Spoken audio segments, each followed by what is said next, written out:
Thank you so much, Erin Noel. We will be recording the session and we'll be able to provide slides post-webinar. My name is Ashwini Lakshmanan, and I am currently chair of our Education Outreach Committee for CPQCC, along with Courtney Brolt, Associate Director of Quality at CPQCC. I'll turn it over to Courtney. And next slide. Hi, everybody. Good afternoon. We're so glad that you're here with us today. And I'm really excited to have introduced you to everybody on our panel, our speakers, our moderator. It's just going to be amazing. But our goals today is really to look at some NICU specific data on family advisory councils and spiritual care services. We're going to identify ways to boost up your NICU staff and family members, really focusing on morale, culture, identity, and spirituality. We're excited to have you learn about how NICU families feel seen, valued, and supported. Is that the family? Is that the one? Oh, hi, I just want to make sure everybody can mute. Mine's CPQCC. I think we're hearing some little chitter chatter. So thanks, Erin Noel, for your help in muting. We're going to explore the role of the hospital chaplain, really hear more about their touch points with NICU staff and family members, and the responsibility for equity and care, strengths and gaps in cultural expertise. We will then explore another role of the palliative care provider, and again, learn more about their touch points with NICU staff and family members, and then opportunities for team restoration. And then, of course, all together, we will discover gaps in culture, identity, and spirituality in the NICU. Ashwini? Thank you, Courtney. Next slide. So our agenda for today, after our introduction here, we will start by introducing our CPQCC Family Advisory Council members. We're so fortunate to have them with us. We have Silvia Bor, who is a Marine Program Manager with WildAid and a CPQCC FAC member, as well as Nishan Degnarain, who's founder of Breakthrough Ocean Ventures and a CPQCC FAC member. We'll follow that with Jess Easter, who is a perinatal and pediatric staff chaplain with spiritual care services at UCSF Medical Center and UCSF Benioff Children's Hospital. And then we're fortunate to have Dr. Ambrisha Joshi, who is the Pediatric Palliative Care Team Physician Co-Lead for the Department of Pediatrics and Neonatal-Perinatal Medicine at Downey Cares program with Kaiser Permanente Downey. And then we will have a Q&A panel discussion moderated by the wonderful Dr. Valencia Walker, who is Vice Dean of Health Equity and Inclusion at Geisinger Commonwealth School of Medicine. And then we'll provide wrap-up and information on future contacts with us. So we really look forward to our program today, and can't thank our panelists and moderator enough for their time. Next slide. Courtney? We are really excited to say that the CE credits have been approved by our partner PACLAC for the live attendance of today's session. And these are for RNs. So we're asking all RNs that are seeking continuing education credit to please type your name into the chat to sign into the session in order to receive credits. These credits will be processed post-webinar and will be distributed. I got it. Will be distributed via email within the next 4 to 5 weeks. So thank you for that. How do I? We're going to ask folks to mute. Turn this. There we go. Mary, sorry, I muted you.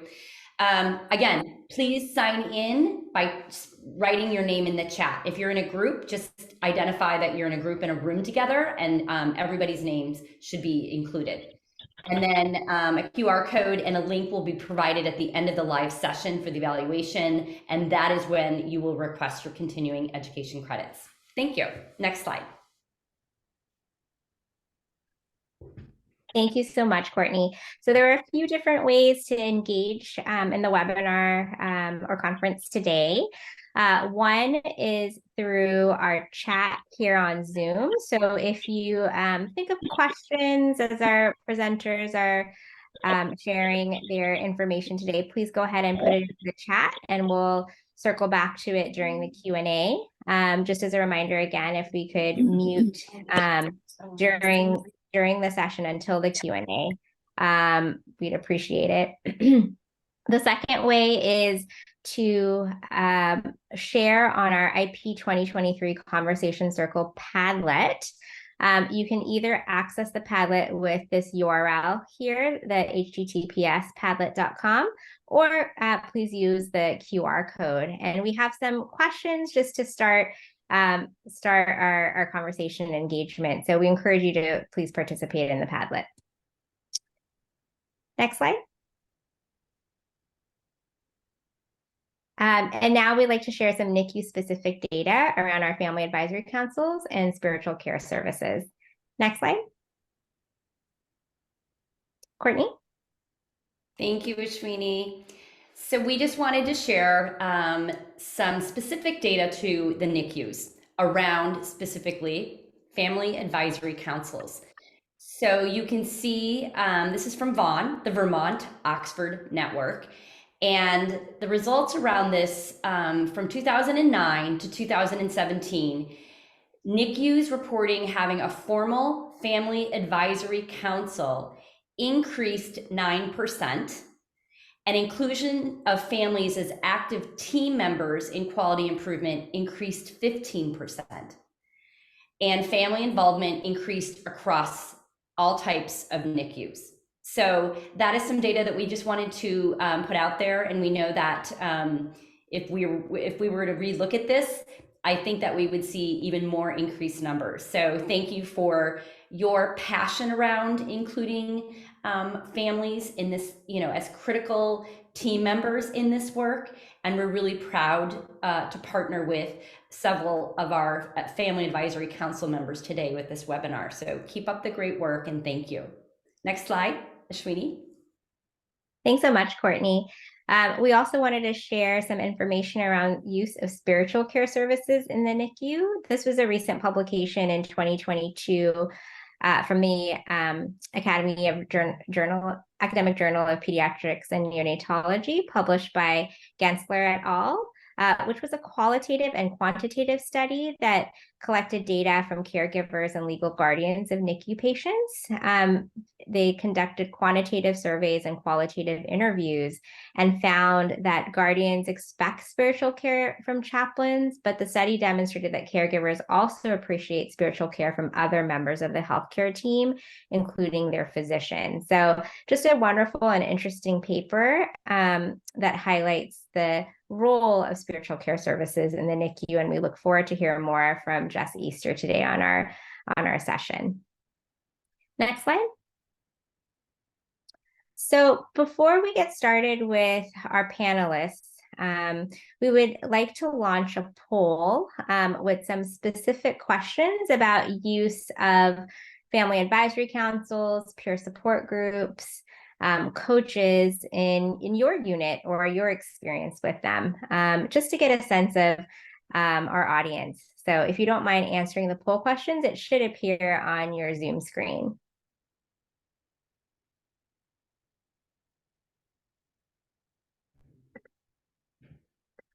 We'll give folks another 40 seconds or so. Thank you for your participation in these polls. The first one has 4 questions. Just make sure you scroll down to see them all. And I see data populating, so I know you're seeing this on your end. Thank you so much. And I'll go ahead and end the poll in a minute, or not in a minute, in a few seconds, and then I'll share the results. So just make sure that you answer all 4. So I see 58% of participants have completed this. I'm going to give you a 10-second heads up. It's growing. Thank you, everybody. We're at 75%. 79. Way to go. Can we hit 80? One more person? Okay. We're at 79, which is great. So I'm going to end the poll, and I'm going to go ahead and share the results. I'm hoping you can see this. So it looks like, yeah, we're pretty equal, right? With NICUs on the call here having a formal family advisory council. The next question around peer mentors or coaches. Majority at 70% do not. So we've got some room for opportunity there. The third question, does your NICU have a parent support group? We're about split on that. It's a little bit more with yes at 52%. Nice work. And number 4, do you participate in a parent support groups through social media? Majority do not at 70%. So thank you for your time. I'm going to stop sharing and we'll go back to Ashwini. Thank you so much, Courtney. It gives me great pleasure to introduce Silvia Bor, who is the Marine Program Manager with WildAid and also one of our CPQCC FAC members, to share her experience in the NICU and with the Family Advisory Council. I'll turn it to you, Silvia. Thank you so much, Ashwini. So as she mentioned, I'm Silvia Bor. And other than my professional titles, I am a post-NICU mom to an amazing 4-year-old little boy. His name is Felix. He was born at 24 weeks. He was a micro preemie weighing just 1 pound, 6 ounces. And his birth was honestly like the most life-changing experience for me. It's what led me to getting involved with the CPQCC and getting involved with the hospital where he was born. I'm also the chair of John Muir Health's Family Advisory Council. Next slide, please. So this particular slide shows the first time that I held Felix. This was 2 weeks after he was born. And you know, when he was born, he needed a lot of help. He was very, very small. His lungs were not fully developed. He was on a ventilator. He ran the gamut of everything that he needed. And his condition was slowly degrading over the first week and a half after he was born. At 10 days, the doctor told us that he likely wouldn't make it. And at this point, the most I had ever done was, you know, touch him a little bit. His skin was so delicate that I couldn't even rub him. It was literally just containing him, holding him. So the doctor told us that they were going to try giving him steroids, but it was essentially kind of a Hail Mary. They weren't sure if it would work, but we had to try it. There were some risks with doing it, but his condition was so bad. He was at 100% oxygen. The nurses were scared to even change his diaper because if he desatted, there was nothing that they could do. Well, the steroids worked, thank God. And just a few days later, Felix was doing well enough that I was able to hold him for the first time. And it was, yeah, I mean, at that moment, I finally felt complete. Like I felt like a real parent. You know, the birth of Felix was nothing like I thought it would be. It was a complete surprise to me when he was actually born because I developed HELLP syndrome and it happened very quickly. Literally everything was normal with my pregnancy. And then about a week before he was born, I developed gestational hypertension. And then I had barely gotten used to the idea of having a premature child. Not that early, but I was thinking like, okay, my son is going to be born early. And then like literally I went from everything was okay to a minor pain. And then I was in the hospital and they told me that I needed an emergency C-section. So yeah, I nearly died. He nearly died. And it was just completely different from what I had always thought. I expected to have a healthy term baby that I could hold and snuggle and breastfeed right away, that I could take home almost immediately. And none of those things happened. Instead, my son was in the hospital for 5 months. And when he did come home, it was to a room filled with medical supplies and oxygen tanks. I had to pump 8 times a day with a medical grade breast pump. He never breastfed. He had a G-tube.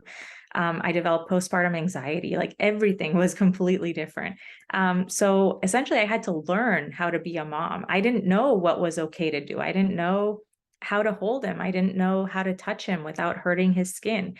It was just completely brutal, but it was also filled with so many beautiful moments. And just, you know, I just found so much gratitude for the things that did work and the things that did go well. So anyway, he's doing okay now. And so I think, you know, his birth was, like I said, it was life-changing. It was amazing. So thank you very much. Thank you so much, Sylvia, for sharing such a beautiful story and your journey with us with Felix.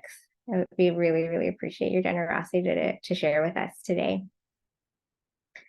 I think now we'll turn it to Nishan to share his experience in the NICU. Thank you, Ashwini, and thank you, Sylvia, for sharing your experiences. And there are a lot of commonalities that we can relate to. So my name is Nishan. I'm a father of now a healthy 3-year-old. But I'd like to share a little bit of our experiences at the NICU. Professionally, I'm an economist. I work on ocean-related activities. But I think as a family advisory council member of CPQCC. So if we could turn to the next slide, please. This is the photo of me, my wife, Vinaya, and our son, Caden. And it was taken in June 2020 in the midst of the pandemic, which is relevant in a moment for reasons I'll explain. But this photo was taken 13 days after Caden was born. And this was the first time all 3 of us were together. And just like Sylvia, this was our first child. We didn't know what to expect. The pandemic threw a curveball at us. My wife had some medical complications, a privia, and so was admitted early into hospital. So we had an extended stay, and Caden was premature, was in the NICU. But some of the policies of, he received excellent clinical care, excellent nursing care. So, some of the kindest nurses and medical professionals that we could have seen. But we had some other experiences in the NICU, which I would talk about in a moment. I think, some of our experiences when we came in, we had 4 late stage miscarriages up until the point that Caden was born. So we were not sure whether we could have a child or not. And so having a child and being told that we have to do an emergency C-section, be admitted, it wasn't one of these confusing times. We didn't know whether we should be celebrating the arrival of a child, whether we should be sad, nervous, anxious. There were just a lot of emotions around us. And that was the time that we needed some guidance on how to just navigate through those emotions, when we should be excited, when we should not be excited. And so that's one of the experiences as a parent that we had felt. And if you could turn to the next slide, please. One of the things I wanted to talk about today was the importance of having both parents in the NICU and being a support team. When my wife Vinaya, so the picture on the left is Caden today and Vinaya at us over Christmas, so healthy, happy baby. So there's a positive light here. But when Vinaya was admitted and had the emergency C-section, within 4 days, she was asked to leave the NICU because she was no longer considered a patient. She was considered the mother of the patient. And at the time during COVID, only one visitor to a patient would be admitted to the hospital. Now, this is where one of the themes here is about collaboration, but this is where some of the contradictions of the NICU and healthcare policies came about. As you know, one of the most important metrics that we were looking for was the ability for Caden to gain weight in the NICU. And one of the biggest sources was obviously breast milk. And so it was important that my wife was able to meet with Caden at the time that he was awake to be able to express and provide breast milk. The challenge was Caden was a nighttime baby. He would only wake up at 1 in the morning to 6 in the morning. I'm sure some of this will be familiar to you, which meant in our particular hospital, we're in the East Bay, just outside of Oakland. That meant parking in a dark car park. A wife who had just had a major operation, emergency C-section, had to walk unescorted across a dark car park into a lonely, empty hospital, up several flights of stairs to get to the location of the NICU, and then pump at nighttime, where one or other of us would have to be in that car park. And it was just incredibly confusing, and it didn't make any sense. So we had asked our medical practitioners, the surgeon and the clinicians in the NICU, the social workers, the nurses, would both of us be allowed to be in a NICU at the same time? And I said, well, that's out of our hands. It should be decided at the hospital level. We wrote to the hospital. It was out of their hands. We had to write to the county. It was out of their hands. Eventually, we ended up starting a petition. It went over to Governor Newsom to change the law and issue a regulation. That was that third pillar there. We had something like 30,000 kind of petitioners sign, and then this went nationwide. So several other states, in New York and others, also signed a petition asking for both parents to be present at the birth and during the NICU, because there were other parents we encountered in similar situations, equally frustrated that both parents could not be there, for twins, for example, where both parents needed to be there to provide support to one another. And so 13 days was a long time for all three of us to be together. So, some of the messages that we wanted to share, that the clinical care was excellent. We're not, due to them, I'm grateful that both my wife and my son are alive today. But also it's just important to bear in mind that partners have critical roles to play in a NICU as well, and NICU needs both parents. And so that's why this kind of holistic collaboration between the facilities department, the clinical care, the nursing, and the social workers need to come together to ensure that everybody has the right start in life. So with that, thank you, and thank you for allowing us to share our stories today. Nishan, thank you so much for your generosity to share your family's experience, as well as some of the advocacy that you sort of fell onto you that with this experience with Caden. So we're very grateful. Thank you so much. Next slide. So I think here we'll take a pause. Again, Courtney, I believe we have a poll question related to spiritual care services in your unit. If you all don't mind answering this poll, and then we'll proceed with our next panelist.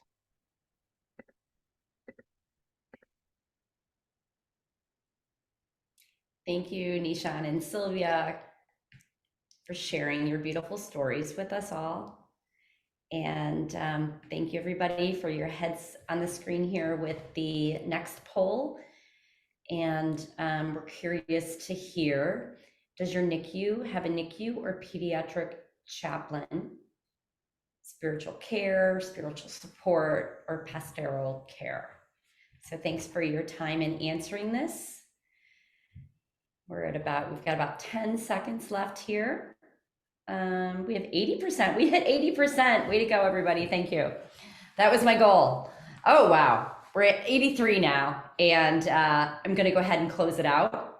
Thank you for participating. And here are our results. So majority of you do. I think that's a great way to lead into our next speaker, Jess. Thanks so much, Courtney. So it gives me great pleasure to introduce Jess Easter, who is the perinatal and pediatric staff chaplain with spiritual care services at UCSF Medical Center and UCSF Benioff, with her presentation titled Waymarking in the Wilderness. So Jess, I'll turn it to you.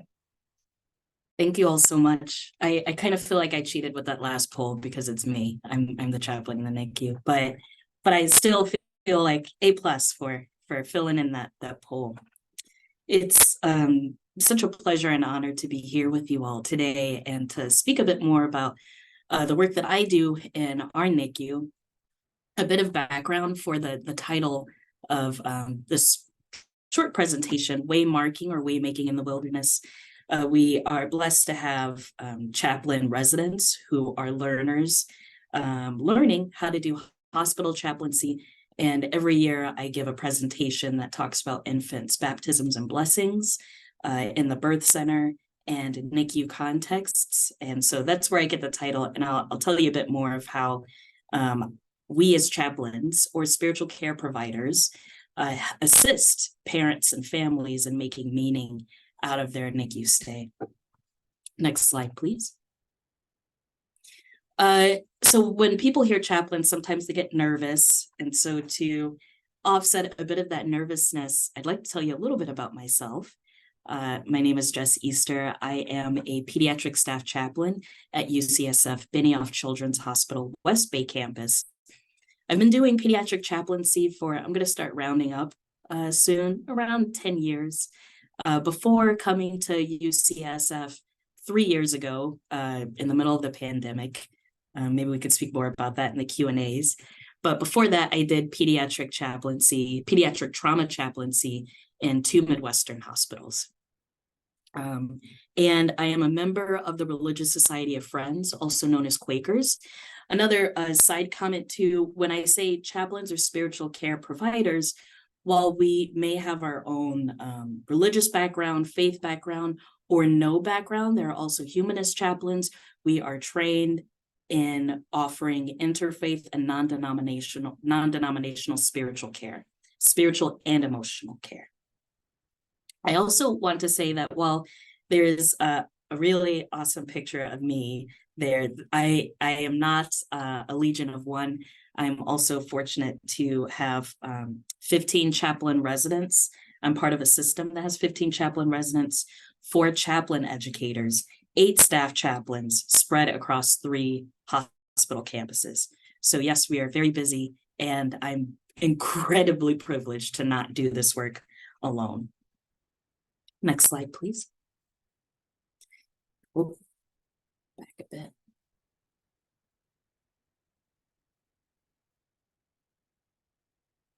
So oftentimes when people ask me what is a chaplain, I have an elevator spiel, an elevator speech that I give that says that chaplains are spiritual care folks who offer spiritual and emotional support to patients, families, and staff. And I love that elevator speech because it's just vague enough that it adds a bit of space to indicate the work that we can do together, a bit of the collaboration, but it also answers a bit of our scope of practice. So in the NICU, what might spiritual and emotional care look like? I wanted to break it down, offering spiritual and emotional care to patients, families, and staff. For patients, babies, or neonates, if we're able to, I like to offer soothing touch. I check in with a nurse, I read the chart notes to see if touch will cause harm or offer solace. I never make the assumption, but I always like to just offer that. As well as social development and reading books or talking with this baby, again, in collaboration with the medical team. If someone reading a book might be too overstimulating for the baby, maybe we won't do that. Maybe I'll say a quieter prayer if the family would like me to say a prayer, or something along the lines of reminding the baby how loved they are. I like offering that and pointing out the pictures that I see in this baby's room. And you'll notice for all 3, for patients, families, and staff, I mention a term called existential listening and processing. And for babies, that's a bit more somatic. An example would be yesterday I met with an infant who was under a year old, and she had just been extubated. And so I softly talked with her about what it's like to maybe have a tube out of her mouth. She blew a little bubble with her saliva. I complimented her on the bubble and encouraged her to keep exploring her mouth a bit more. For families, and I use that term expansively because, as many of us know, it's not just the parents or one parent. Sometimes it's a grandma, grandpa, TT, very close family friend. I like to include them in that family-centered support as well. And as a NICU chaplain, I'm doing an assessment of how they're doing, how they're making sense out of being admitted into the hospital, as we heard from Nishan and Silvia. Thank you both so much for sharing your really powerful stories.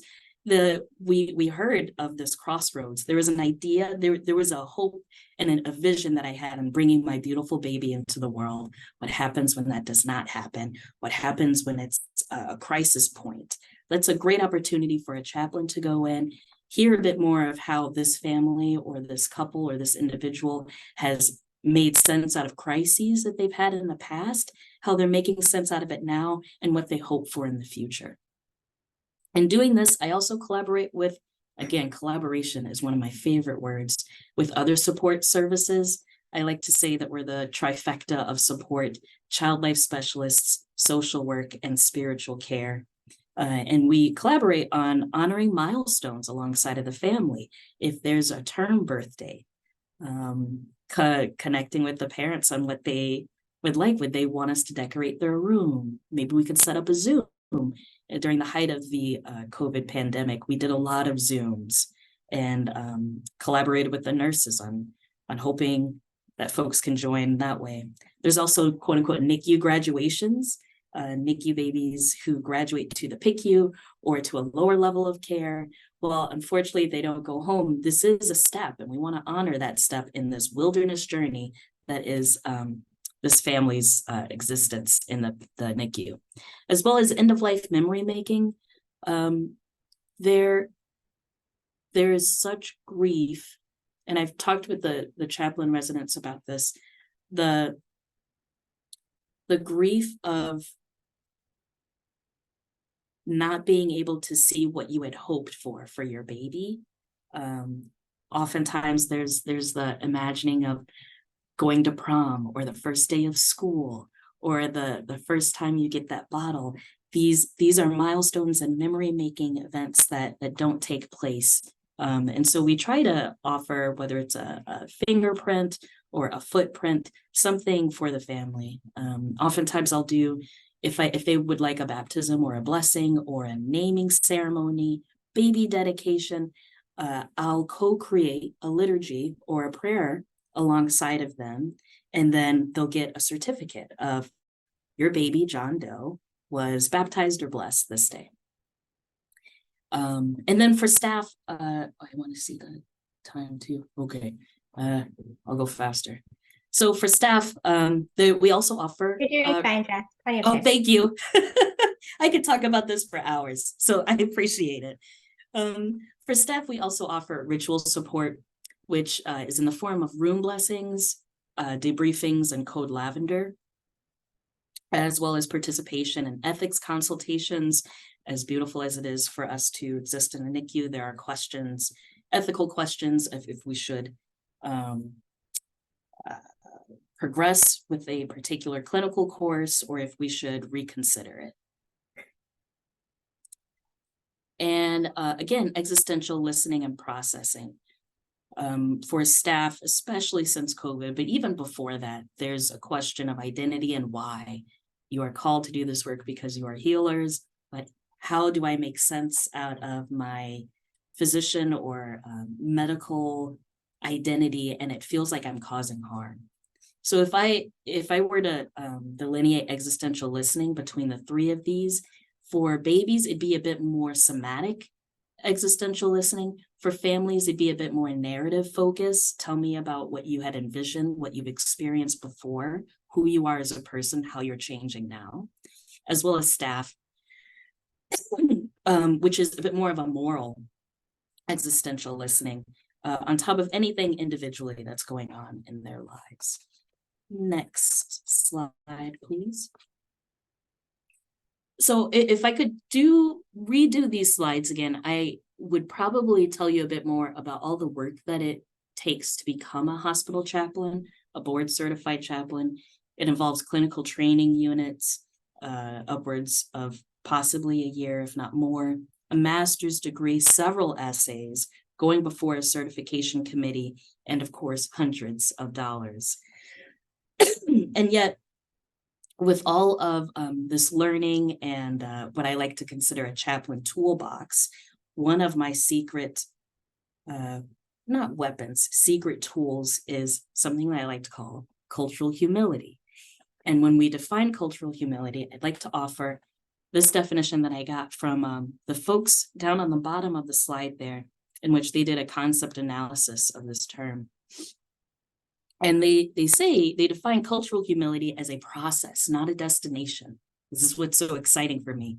It's a process of openness, self-awareness, being egoless, and incorporating self-reflection and critique after willingly interacting with diverse individuals. And they break it down about 5 sections into what more that can look like. So using the example yesterday of meeting a baby and her auntie, openness, possessing an attitude that is willing to explore new ideas. When I met with this auntie yesterday, I asked, does she prefer auntie so-and-so? Does she prefer mama? Does she prefer a particular kind of term of endearment when she talks about this baby, when she talks about her relationship? I want to demonstrate an openness and include that in the chart note. Self-awareness, being aware of one's strengths, limitations, values, beliefs, behavior, and appearance to others. I probably have a particular way of seeing things, and especially when it comes to rearing children, or taking care of children, or protecting them, or seeing their, or being focused on their greatest benefit and not harm. I see got a bit more time. I will just read the next ones. Egoless, one must enact a belief system of equal human rights and flatten any hierarchy or power differential. I'm really curious as we talk about culture and different NICU cultures, how that might look in your particular NICU setting. For myself, I like to talk to just about everyone in the unit on a first name basis if I'm able to. And then there's a supportive interaction, intersections of existence among individuals that result in positive human exchanges. I like catching people doing good, pointing out kindness. And I noticed your baby settled once you came into the room. They know your voice. I hear that, I see that. Excuse me. And then the last section would be self-reflection and critique journey, or in this process, continual reflection and refinement. There are some families that I really connect with and other families I don't. I can reflect on what maybe I could have done differently and start refining that. In the land of CPE, or clinical pastoral education, which are the training units that board certified chaplains have to go through, there's a process called action, reflection, action. You try something out, see how it works, let's reflect on it, let's fine tune it, or say we're never going to do that again. But the important thing is reflection and seeing how things can improve. Next slide. So there are, of course, strengths and gaps of a chaplain in the NICU. From my experience, there's certainly more than these four, and I look forward to hearing if there are any chaplains who have joined, some of your thoughts. But I'd say two strengths of having chaplains in the NICU would be that I believe that chaplains are uniquely situated on the interdisciplinary team. I like to consider us threshold people.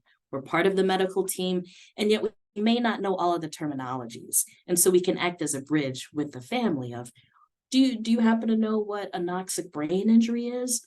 Dr. Smith, could you perhaps slow it down? Could you tell us a bit more about what a brain injury might look like? I think we're also able to offer a different perspective and consistency. This is true on medical teams that also rotate, and a family may have to continue telling their story again and again. Having a NICU chaplain can offer a bit of consistency. Going off of that as well, I believe that chaplains offer a countercultural approach in that they open doors of vulnerability and humility on the part of clinicians and family members in a highly medicalized setting.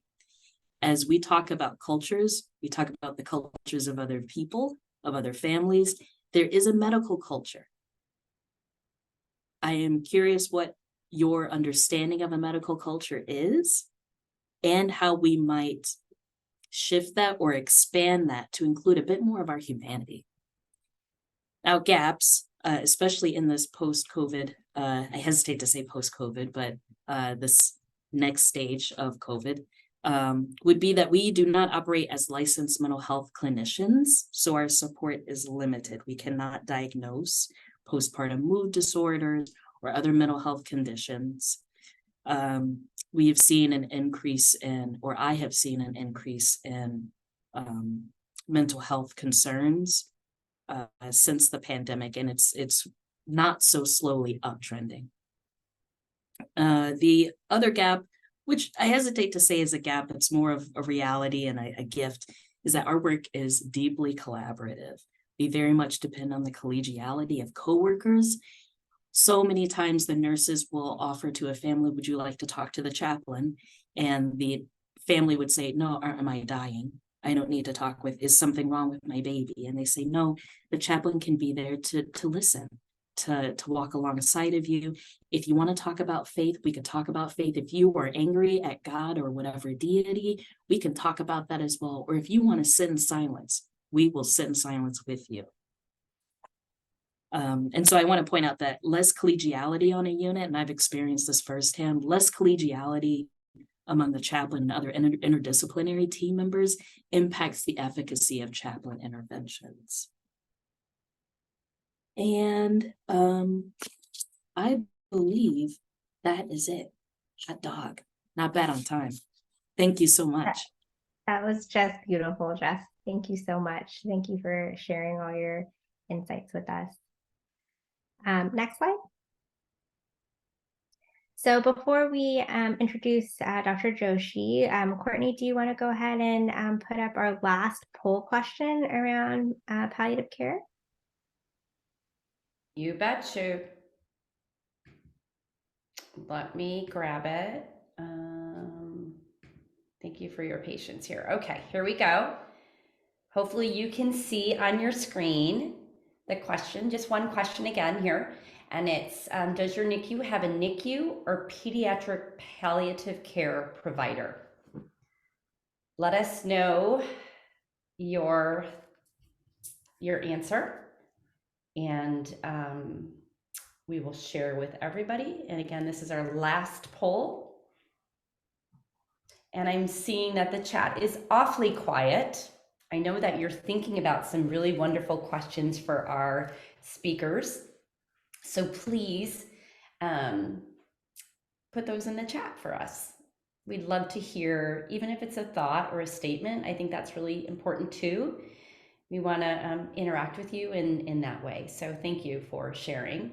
We've got about 10 seconds left here of this poll. 78%, come on, we can hit 80. Okay. All right, I'm going to end the poll and share the results here. And as you can see, pretty equal, a little bit heavier on the no by 10%. So thank you. Thank you so much, Courtney.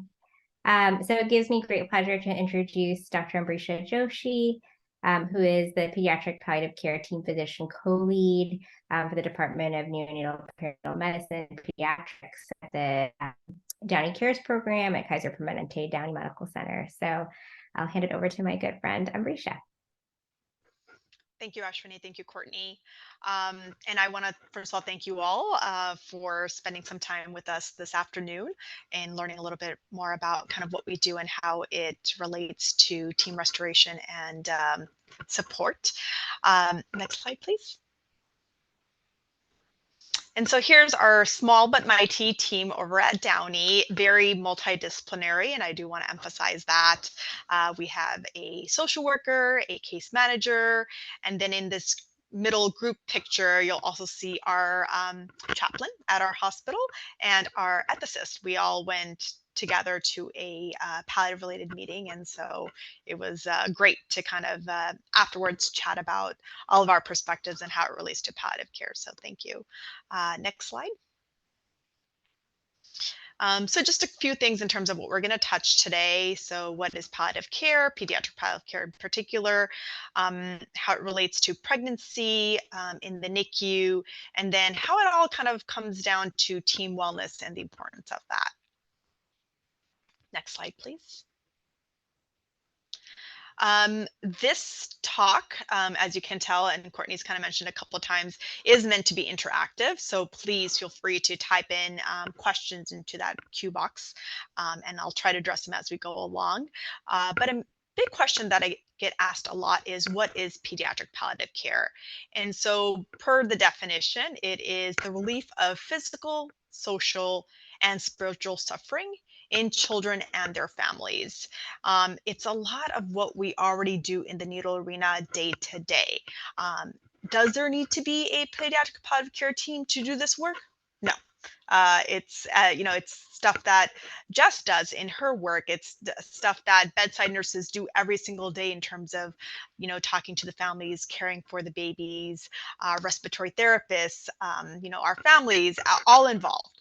But what a palliative care team is good for, it's pretty much a multidisciplinary team. And that's really what I want to emphasize here, is that, we include everyone to provide these consult services to these patients and their families with serious or potentially life-limiting condition.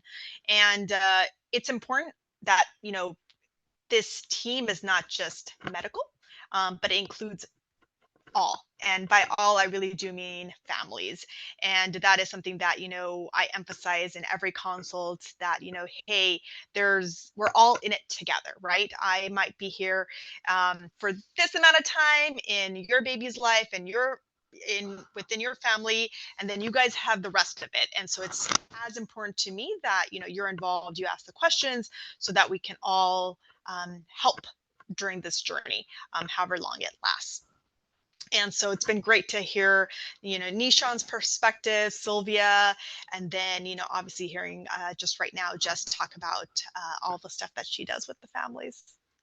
It brings me joy to hear all this. Next slide, please. So there's a lot of services that are provided by the pediatric palliative care team. There's a huge misconception that it is just end of life care. And yes, although that is part of what we do, it is not only what we do. We also participate in goals of care conversations, whether that's directly with the family or as part of a bigger team, the primary care team with the consultants.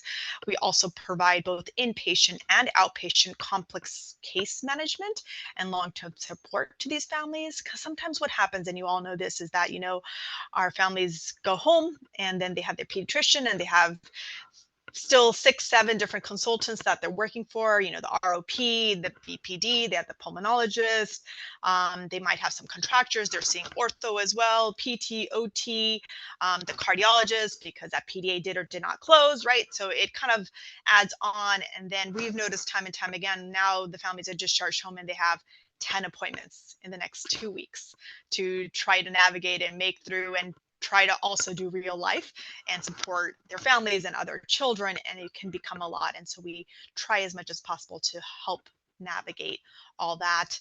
A big portion of what we try to do is make that transition home as easy as possible, try to get these families as many resources as they can to be able to go home and stay at home successfully. And sometimes that does include home-based hospice care.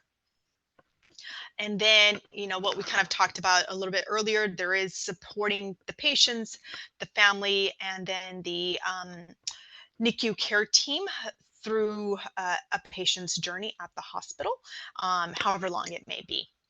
Next slide, please. And so that leads me to this next slide and this very important concept of memory building that I'm going to take a little bit of time discussing. So memory building starts from the beginning. And what's the beginning? It's pregnancy. And this is a key important concept of pediatric palliative care as well. Next slide, please. The reason being that we all treasure memories dearly.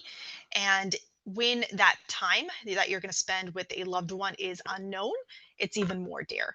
And so we try to talk to these families about things that they can do now to love, right? To love their baby for whatever extent, for whatever journey it may be. And, it starts in the beginning. Those fetal heart tones, right? That first knowing that there's a life that exists. And it's, parents are usually happy and joyful when that moment occurs, but we go a step beyond that and try to talk to the families about possibly finding a way to record those fetal heart tones. There's apps for it. They can listen to a stethoscope, record it that way. There's commercial products like Build-A-Bear and such, where you can put that fetal heart tone into that little heart that goes into the bear, and that's something that they can have forever. Sonograms, as you guys know, those are valuable. Reading or singing to the baby while they're still in the womb, right? Those are the first voice, that's the first voice that the baby is going to hear. So that's also something that we try to emphasize. Sibling involvement, right? no matter how aged that sibling is in that family or cousins and such, they know something's going on, right? Mom's belly is getting bigger. They're talking about other things. And so, getting them involved in that whole process. And it also helps a lot of families start answering those questions, that anxiety that the kids pick up on, right? Even if families aren't directly talking about it, through pictures, again, through reading, through songs, again, trying to make that a whole family affair. There's those gender reveal parties that can be very challenging for a lot of our families.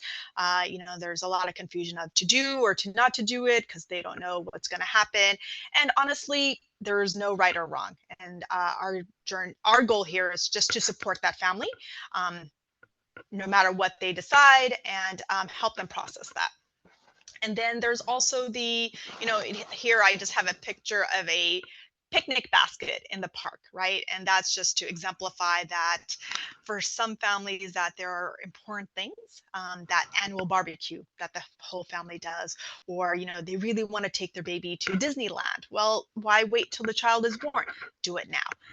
And so that's why, for us, that memory building really does start in pregnancy. Next slide, please. And so once the baby is born, they come to the NICU. That can be really tough. Just by, we've heard from Nishan, we've heard from Silvia, that loss, right? That loss of how a pregnancy is supposed to be, how a delivery is supposed to be, how you're supposed to first interact with your baby. That can all be very tough. And so our goal as well is, as Jess said, honor those milestones. Make sure that the family is able to participate in those milestones. And so whether it's that first touching of the baby through those incubator little the holes, or holding the baby, doing that first skin to skin, that first taste of colostrum, right? Dipping that colostrum. A lot of units have colostrum care, and celebrating mom's first milk drops, right, in those little containers, and the pumping. We try to get our siblings involved and the families involved in making those name cards at the bedside very special and very personal. And then I know some units, we don't do it, but we have thought about it. But some units also have a little journal at the bedside where the families jot down these milestones and the dates and take little pictures, little Polaroids, and add it to, that whole aspect of the NICU journey. Next slide, please. And sometimes, unfortunately, that NICU journey is short. And this kind of goes back to that end of life support that we were talking about. It's hard for all involved, obviously the families, and also, for everyone in the NICU. Yeah, I would be lying if I didn't say, I went into the NICU because it's like I get to send families home, and that's so exciting.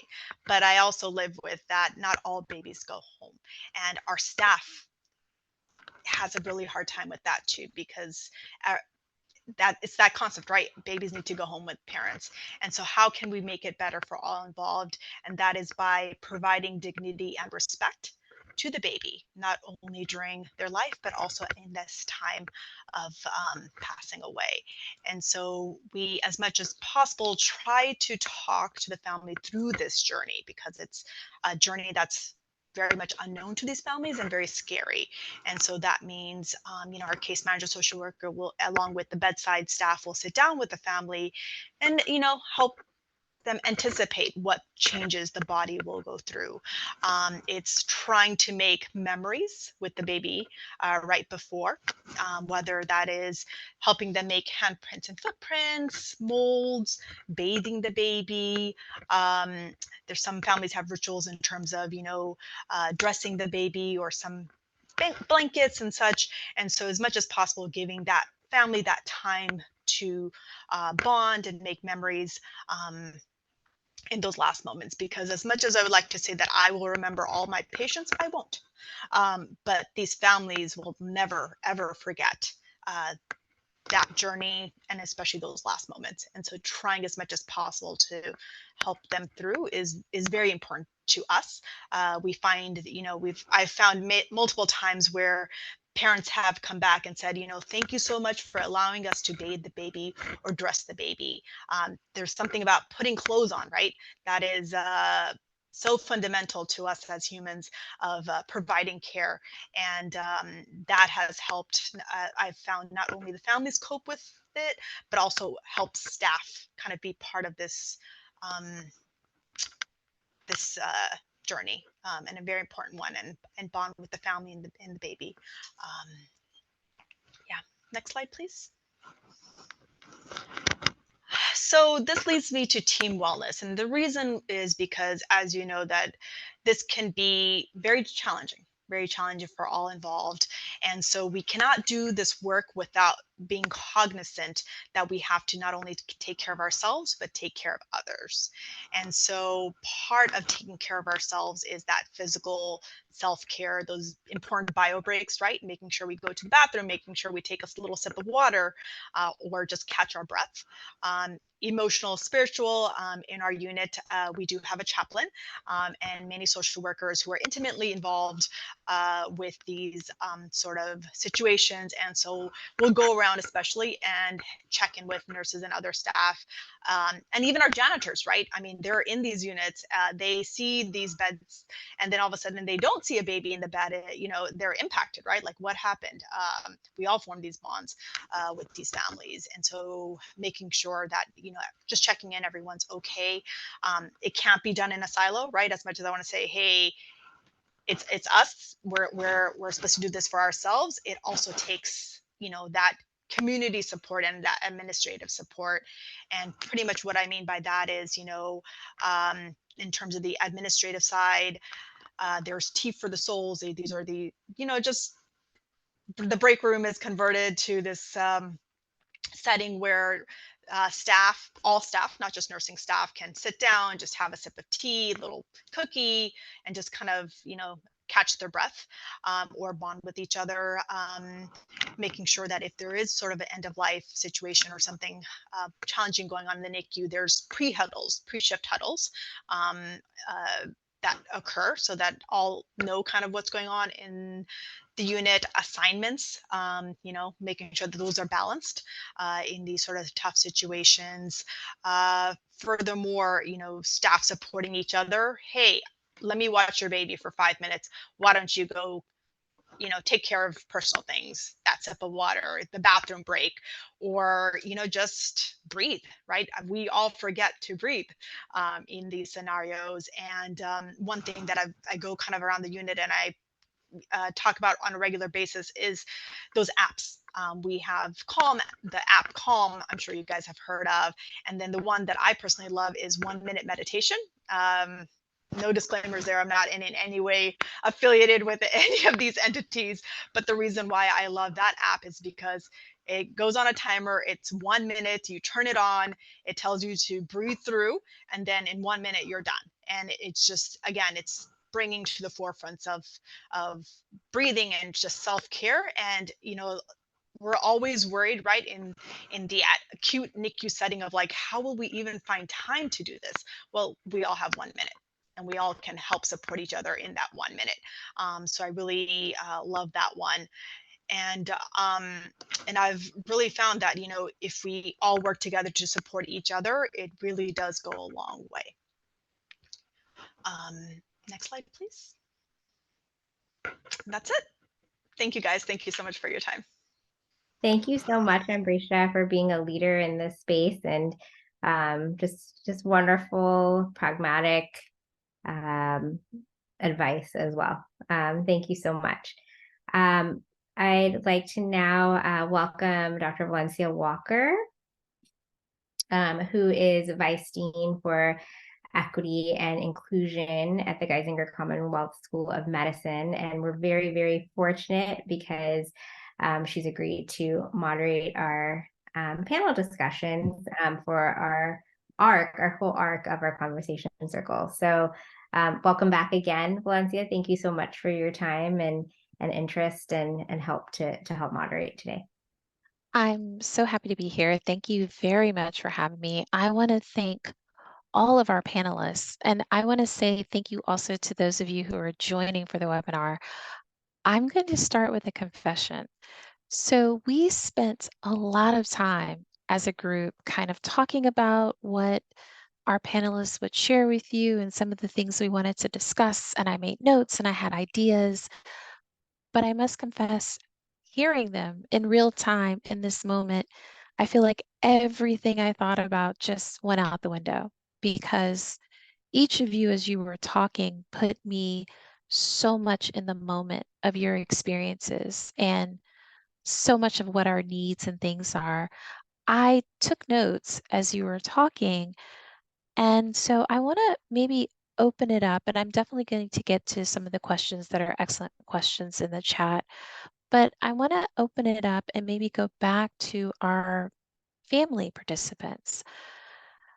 And we talked a lot about memories.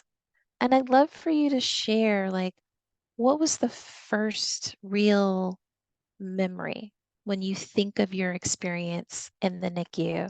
And if it's not a positive memory, I'd love to know what was your first positive memory of your NICU experience. Maybe we'll start with Silvia. Sure. Yeah, so my first memory was meeting my son. I remember that, oh my God, sorry. I remember that my husband like wheeled me in and he had prepared me, he said he's really tiny. He's kind of red, like his skin is not exactly like a normal shade. And I didn't know what to expect. And I got there and he was beautiful. Like he was just the most amazing little thing. And the nurse, he had a hat covering up his eyes. And so she like rolled up his little hat. And yeah, it was amazing. Like I fell in love at first sight. Thank you for sharing that.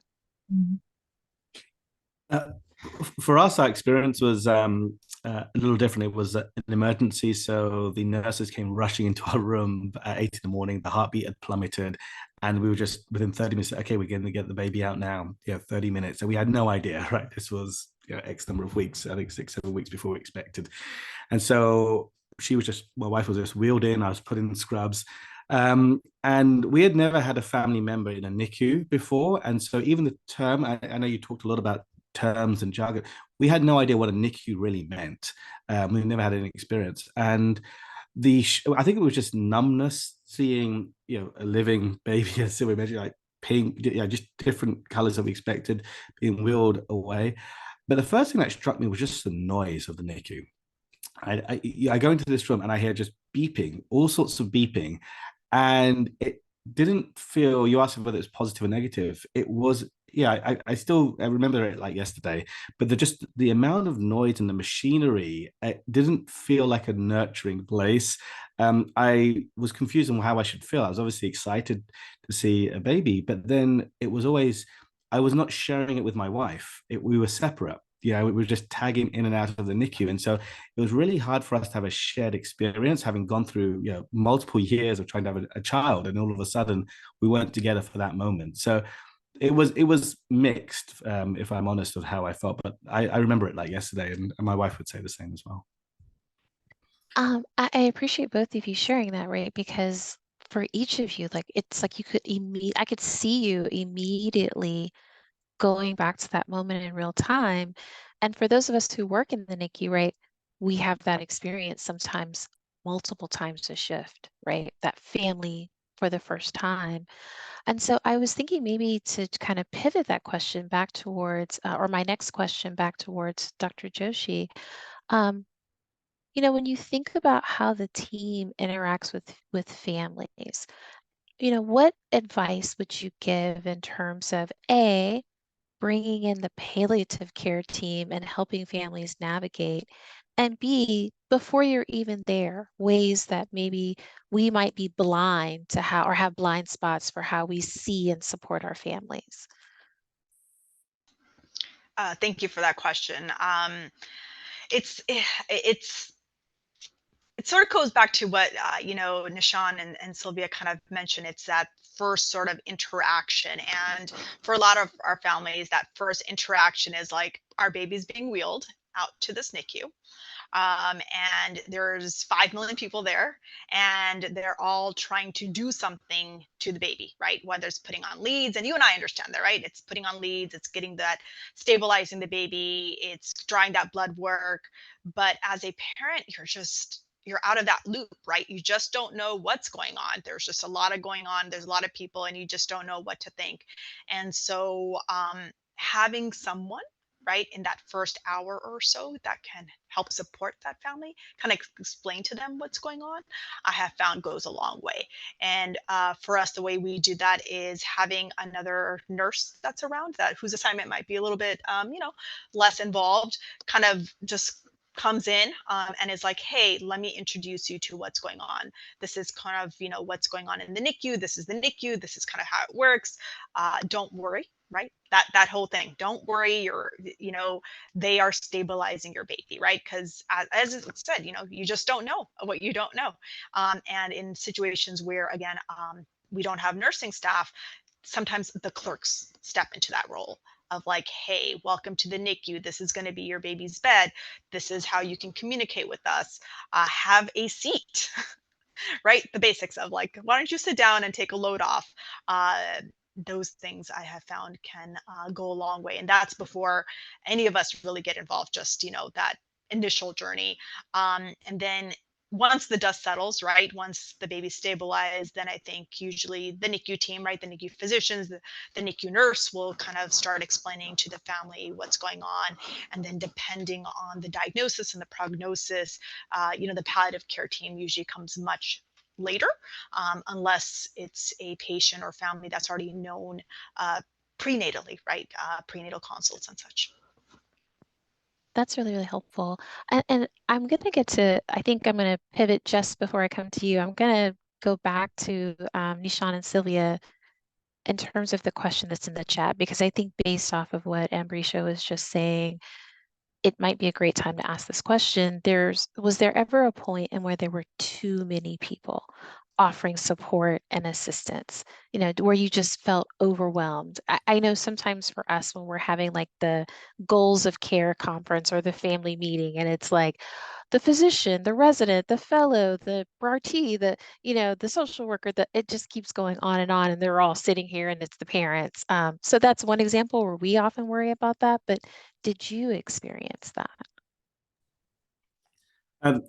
The short answer was yes. In the run up, it would have been nice to have one sort of Sherpa or somebody explaining who's coming in at each time, rather than a uncoordinated approach of coming through.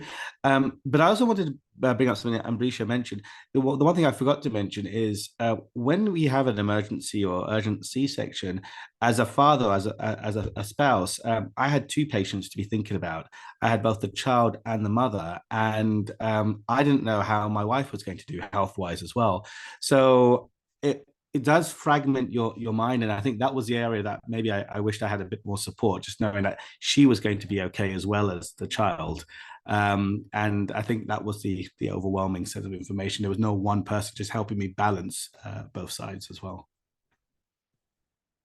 Yeah, just to add on to Nishan's comment, 100% agreed. Mine was an emergency C-section also, and I was under general anesthetic. So I was wheeled into the OR, and then I didn't know anything until I woke up, and my husband was there and told me, we have a little boy, he's stable, he's okay. But later on, once we came out of the hospital and everything, he told me more about his experience, and it was basically like what Nishan experienced. He was worried about me. He was worried about Felix. He was standing in the room, and he describes it as like, just everything happening kind of in like slow, like in the movies, where everything's just kind of like going around you and you're just standing there, like not knowing what to do.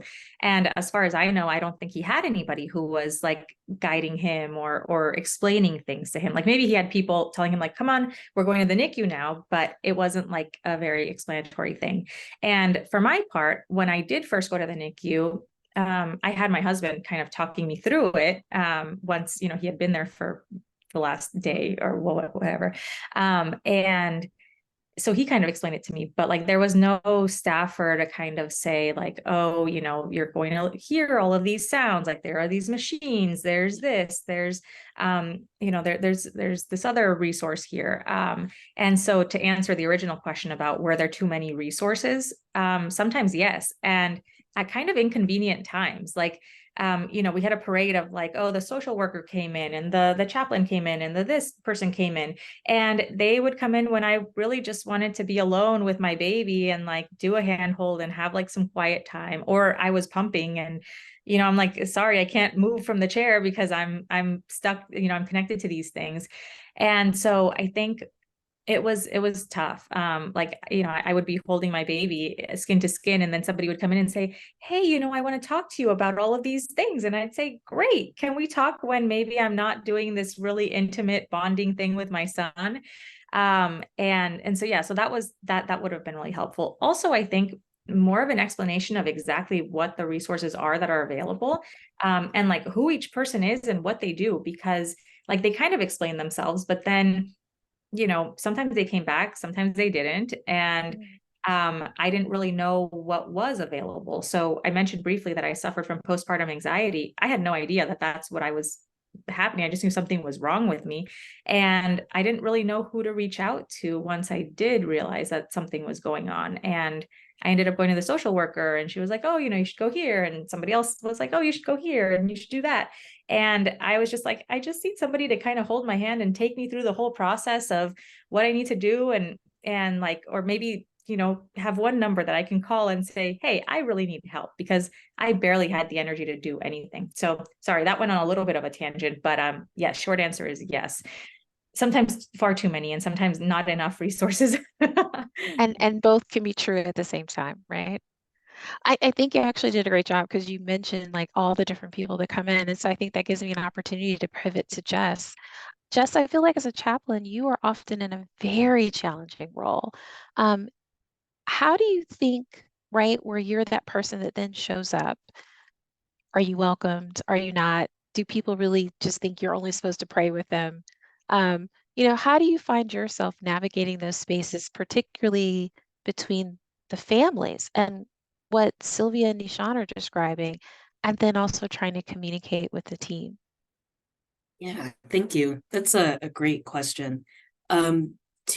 To an extent, I think I have it easier than maybe some of my other colleagues, because when people hear chaplain, as cute as I am, they're not necessarily expecting me to come through the door.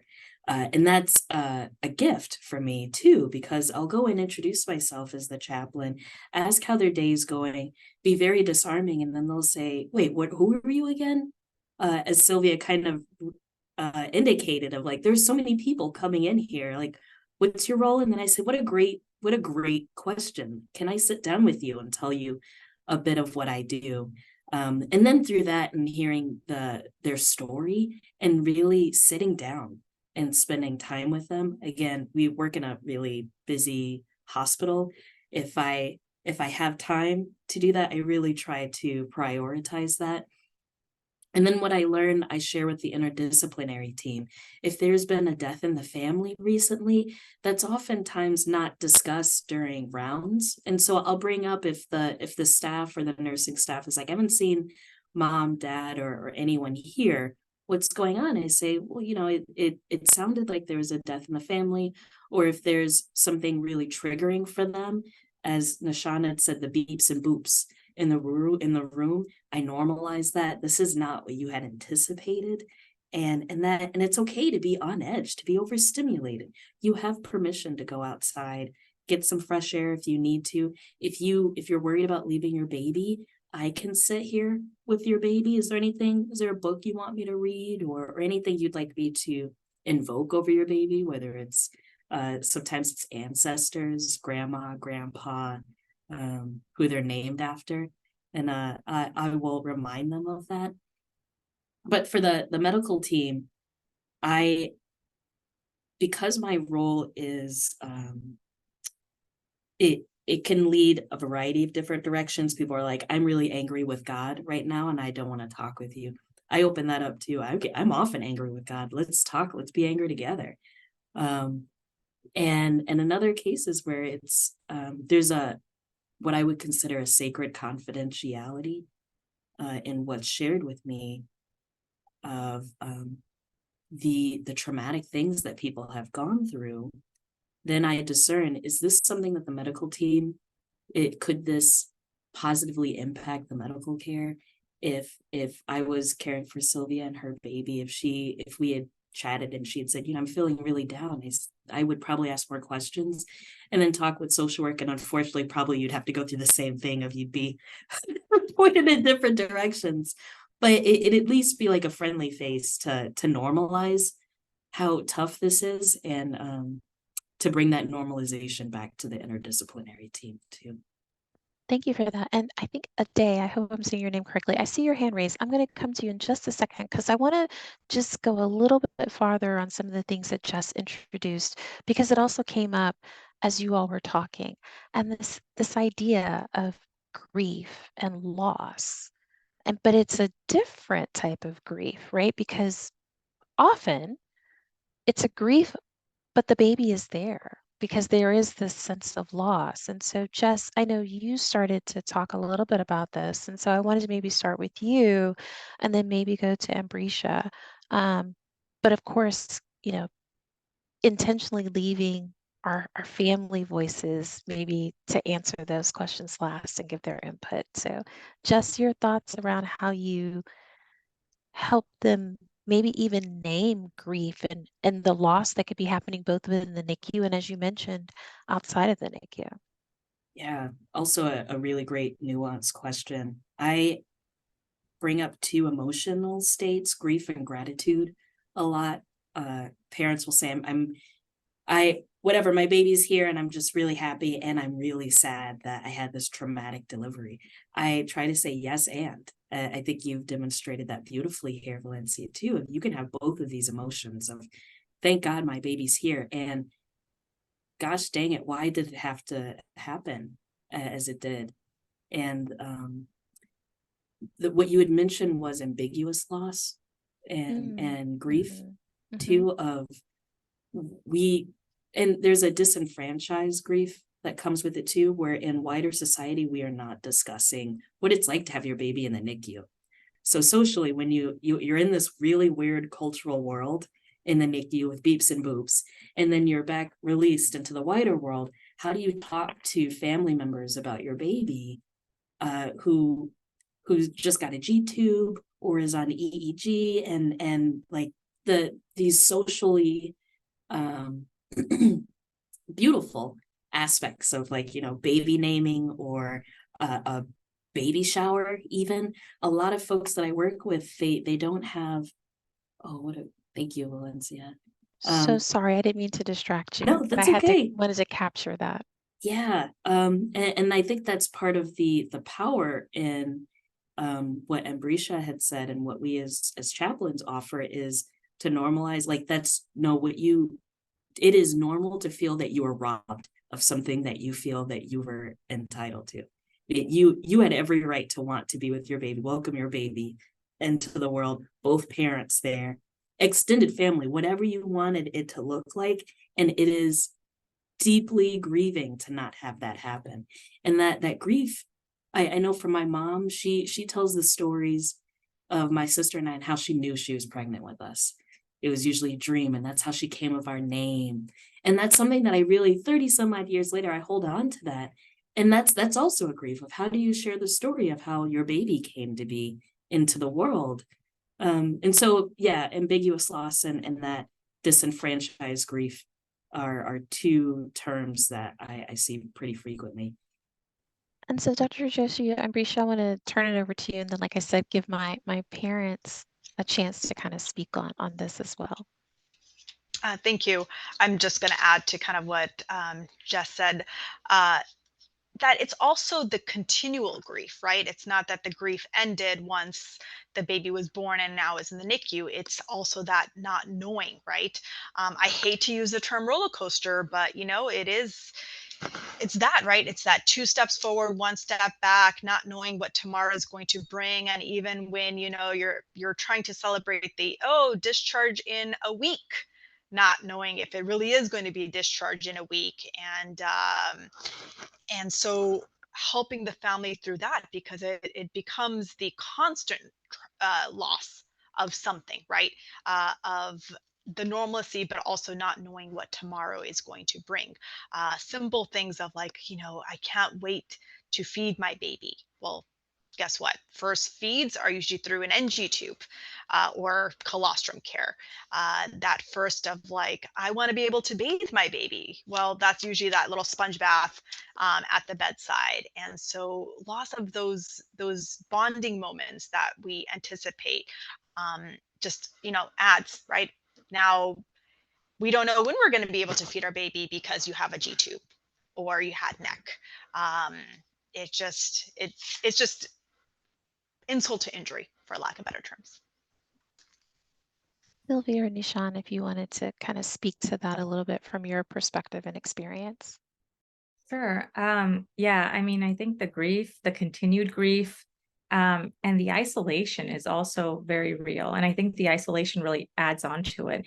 Gosh, while Jess was talking, I just was thinking about like so many different things, like, the birth experience as a whole, like there is so much grief that goes along with that. And I know for me, like I was stuck in the anger phase for a long time at the world. The only thing I wanted was just to be with my baby and be with my little family unit. And that was it. Like and then it was also like navigating my family and friends' grief as well. And like not being able to share everything about what was going on because we were worried about them getting overly worried or overly sad.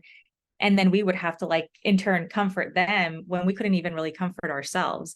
And so I think that just contributed to this incredible just loneliness, because nobody really understood what we were going through. Like literally it was just me and my husband. And like until we talked to other NICU families, it was like nobody knew. And then even then, like, so I did have a baby shower, but it was after Felix was born, and it was like about a couple months or 3 months after, and he was stable and doing okay. And I was still in that anger phase. And one of the guests told me about their child that was in the NICU for a week and saying like, oh, it was the toughest week of my life, and just, trying to like commiserate. And I was so angry to hear that, because my son had been in the hospital for 3 months and I didn't know when he was coming home or if he was coming home. And I'm like, you had 1 week, I've had 3 months. And it was just like this, just anger.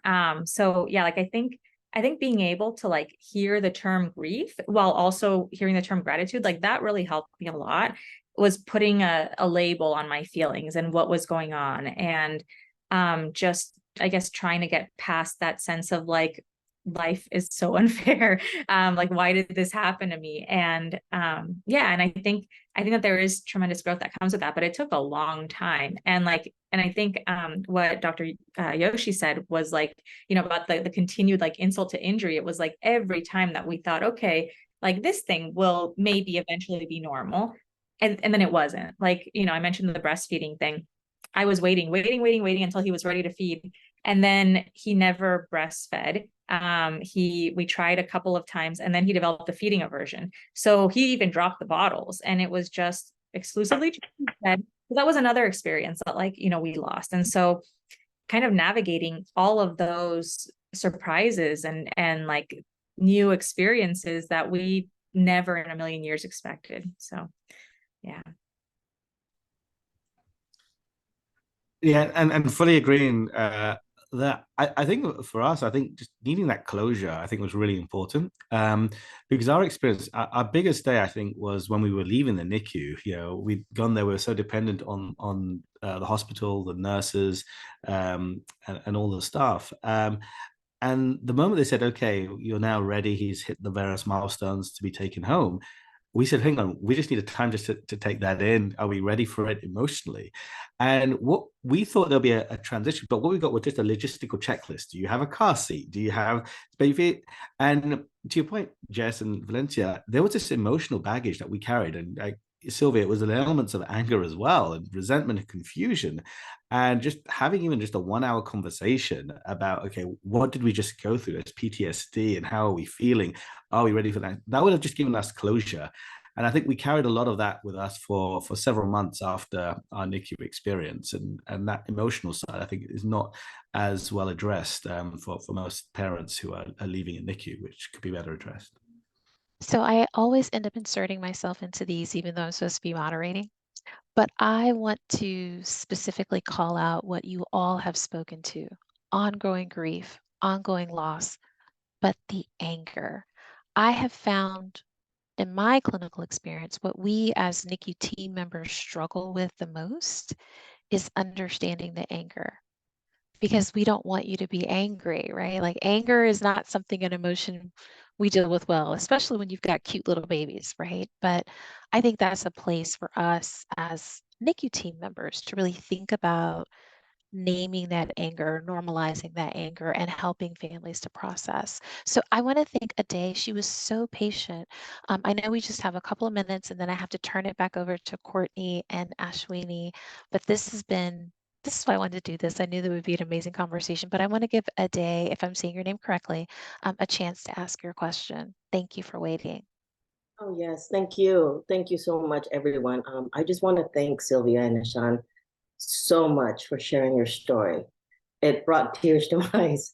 It's heartbreaking. It's hard to hear the struggles you went through, especially trying to be able to see your baby during COVID period. You know, that was really hard. But I also want to thank the speakers, because palliative care, the social workers, music therapists, child life, all of you are so vital as part of our team in the NICU. Thank you for sharing your profession and your love and your dedication to all of our patients and family members and our staff, because as staff, we need you as well.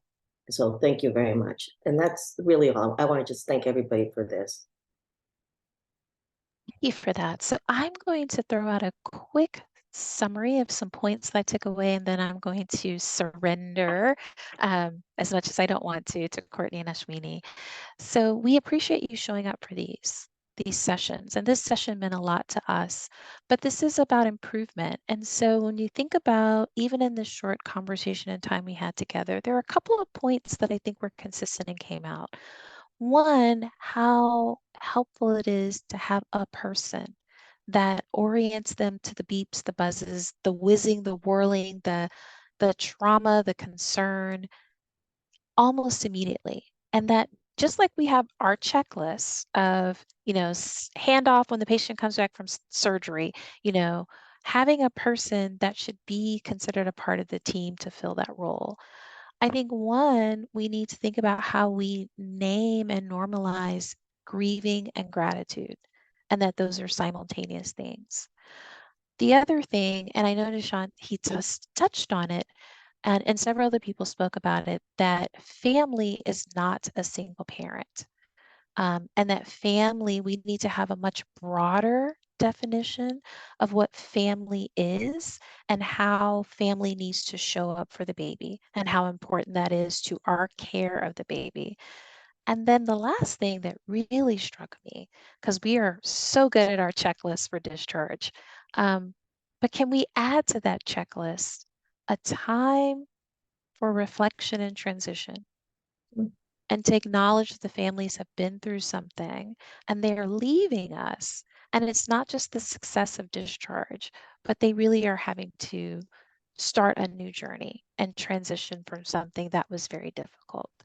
So those are some thoughts for you to take away in terms of what you may want to have discussions with in your NICU and think about improvement for how we provide holistic care. So Courtney and Ashwini, thank you for that extra couple of minutes. Oh my. I mean, we could go on and on. Dr. Walker, that was a beautiful summary. And I just adore your thoughtfulness in moderating. It's just like I'm listening in on this beautiful conversation, and I'm inspired and reminded why we're here. So thank you. Thank you. Thank you. I couldn't agree more. Thank you so much to all our panelists, to Ambrisha, to Jess, Nishan, Silvia, and Valencia Walker, who is a composer when it comes to moderating. She's almost like a musician in the way she can weave all her thoughts together. Noelle, if you don't mind putting back our slides. Just a last couple quick closing thoughts. Next slide, please. I would encourage you to please engage with our Padlet if you have a chance. We'd love to see some of your thoughts here on our virtual platform as well. So if you have a moment, please do share on the Padlet. And next slide, I will pass it on to Courtney to review the CE credits one last time. Thank you, Ashwini. We really would love all of your feedback. Thank you to all of our attendees. It was a small, tight group, which I think was beautiful and added to the unique opportunity to be able to have this be intimate. So thank you.